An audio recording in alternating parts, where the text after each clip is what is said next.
50% भारत का workforce agriculture sector में काम करती है, वहीं भारत का 75% जनसंख्या एग्रीकल्चर सेक्टर पर डिपेंड करती है। वहीं हमारा देश भारत एग्रीकल्चर आउटपुट के मामले में विश्व में दूसरे स्तर पे है। नमस्कार, आप देख रहे हैं सच्चाई दर्पण, आपके साथ मैं हूं अशोक यादव। परंतु फिर भी हमारा देश का किसान आज इस स्थिति में क्यों है कि वो आत्महत्या करने के लिए मजबूर हो चुका है। मैं आपको एक रिपोर्ट का बात बताता हूं। एनसीआरबी 2019 की एक रिपोर्ट के मुताबिक सिर्फ हमारे झारखंड में लगभग 43,000 किसान या फिर दिहाड़ी मजदूरों ने आत्महत्या कर चुकी है। तो आज हम यह जानने का प्रयास करेंगे कि हम अपने देश के किसानों को अधिक से अधिक कैसे डेवलप करा सकें।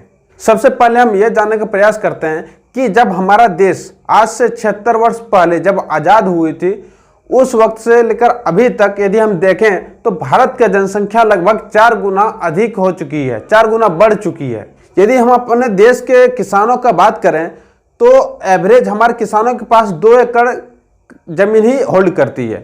परंतु यदि एक किसान अधिक से अधिक डेवलप करना चाहे तो वो 2 एकड़ लैंड में उतना ज़्यादा डेवलप नहीं कर सकता है, और 2 एकड़ ज़मीन में वो उतना ज़्यादा क्रॉप को हार्वेस्ट नहीं कर सकता। यदि हम अपने देश के किसानों को देखें तो साउथ तरफ हमारे देश के किसान काफ़ी ज़्यादा डेवलप कर चुकी है, वहीं यदि आप नॉर्थ तरफ देखें तो किसान ज़्यादा डेवलप नहीं कर सकी है। आखिर ऐसे क्या कारण है, आज हम उसे भी जानेंगे।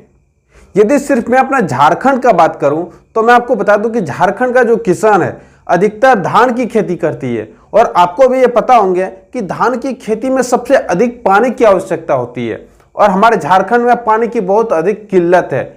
हमारे झारखंड का किसान जो पानी का जो आवश्यकता होता है वो अधिकतर बारिश के भरोसे होती है, और वहीं से वो फुलफिल करता है। परंतु मैं आपको बता दूं कि धान की खेती में इतना पानी की आवश्यकता होती है, उस मात्रा में यहाँ पे बारिश नहीं हो पाती है, जिस वजह से हमारे झारखंड के किसानों को काफ़ी नुकसान का सामना करना पड़ता है। अब वो समय आ चुका है जब हमारे झारखंड के किसानों को अपना खेती करने का तरीका में परिवर्तन करने की आवश्यकता है। तो अब हम समझते हैं कि हमारे झारखंड के किसान क्या चेंजिंग कर सकता है अपना खेती करने का तरीका में। सबसे पहला काम, खाद आधारित खेती।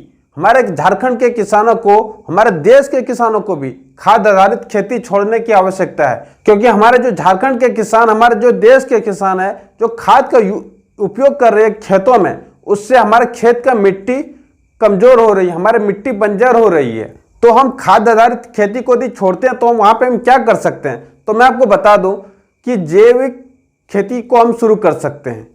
जैविक खेती एक ऐसा खेती है जिसमें हमें खाद की आवश्यकता नहीं होती है, कि इन जो हम लोग केमिकल को छिड़कते हैं अपना फसल में, उस केमिकल की आवश्यकता नहीं होती है। हम वो जो केमिकल, वो जो खाद को अपने फसल में छिड़कते हैं, उससे हमारे शरीर को भी नुकसान पहुंचाता है, और उस खाद से हमारे शरीर में तरह तरह की बीमारियां का भी उत्पन्न करती है। दूसरा जो हम लोग काम कर सकते हैं वो क्रॉप सिलेक्शन, मतलब हम लोग जो बीज को खेत में बोते हैं उस बीज पे हम लोग को ध्यान देने की आवश्यकता है, क्योंकि हम लोग जो बीज को बोते हैं उससे हमें ज़्यादा बेनिफिट नहीं मिल पाता, उससे हमें ज़्यादा प्रॉफिट नहीं आ पाता है। तो हम ऐसा कौन सा बीज बो सकते हैं जिससे हमें ज़्यादा से ज़्यादा प्रॉफिट हो, उस बीज को चुनने की आवश्यकता हमारे झारखंड के किसानों को। यदि उस बीज को नहीं चुना, पहले जैसे ट्रेडिशनल वे में ही खेती करता चला गया, तो वो दिन दूर नहीं जब हमारे किसान खेती छोड़ने के लिए मजबूर हो जाएगी। साथ ही साथ हमारे किसान जब खेती करते हैं उस वक्त उसको सॉइल का टेस्टिंग भी करा लेनी चाहिए, मतलब वो जो मिट्टी में जब वो क्रॉप को बोता है उस मिट्टी का उसको टेस्टिंग करानी चाहिए। यदि वो उस मिट्टी का वो टेस्टिंग कराता है तो उससे ये पता चलता है कि इस मिट्टी में हम किस तरह का फसल को बो सकते हैं। हमारे झारखंड के किसान को टेक्नोलॉजी को अडॉप्ट करने का भी आवश्यकता है। यदि टेक्नोलॉजी को अडॉप्ट ही नहीं करेगा तो मैं आपको बता दूं कि वो जो फसल उगाता है उसमें उसको काफ़ी ज़्यादा कॉस्टिंग आ जाता है, लेबर कॉस्ट आ जाता है। तो वहाँ पर वो टेक्नोलॉजी को अडॉप्ट करके कॉस्ट कटिंग कर सकता है। तो अब हम जानते हैं कि किस तरह का टेक्नोलॉजी को हम अडॉप्ट कर सकते हैं। तो मैं आपको बता दूं, आज के डेट में हमारे जो झारखंड के किसान है वो जो खेत को सिंचाई करता है, मशीन चला के पूरा खेत को पानी से भर दिया जाता है, परंतु ये तरीका कहीं ना कहीं गलत है। गलत इसलिए हमारे झारखंड में पानी की बहुत अधिक किल्लत है।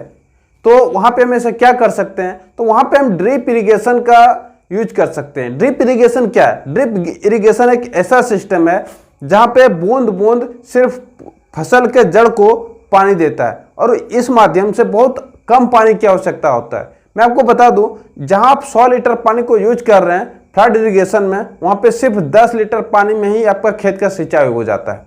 हमारे झारखंड के किसानों को जो फसल उगाता है उसमें उसको वैल्यू एडिशन करने की भी आवश्यकता है। यदि वो अपना फसल में वैल्यू एडिशन करता है तो मैं आपको बता दूं कि उसका जो फसल है उसका लगभग 3 से 4 गुना अधिक कीमत मिलता है। किस तरह का वैल्यू एडिशन कर सकता हूं तो मैं आपको बता दूं, यदि टमाटर उगा रहा है तो टमाटर का सॉस बना सकता है। कोई किसान यदि आम का बागवानी कर रहा है तो उस आम का वो अचार बना के मार्केट में सेल कर सकता है। इस तरह का बहुत तरह से हम अपना फसल में वैल्यू एडिशन कर सकते हैं और इससे हम अधिक से अधिक प्रॉफिट ले सकते हैं, तभी हम आगे जाके सस्टेन कर पाएंगे। हमारे झारखंड के किसान को फाइनेंशियल प्लानिंग भी करनी चाहिए। फाइनेंशियल प्लानिंग इसलिए करनी चाहिए, यदि वो फाइनेंशियल प्लानिंग करता है तो उसे लोन लेने की आवश्यकता नहीं होता है। लोन तो लेता है और यदि फाइनेंशियल प्लानिंग के तहत वो चलता है तो उस लोन को चुका सकता है।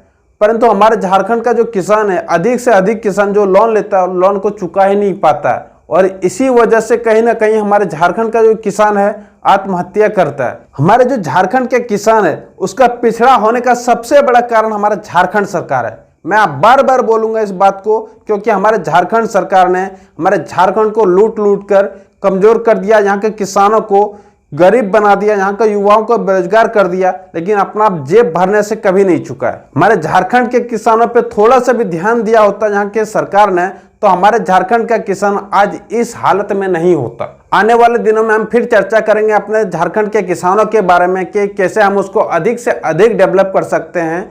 आज के लिए इतना ही, तब तक के लिए जय हिंद। आप देख रहे हैं सच्चाई दर्पण।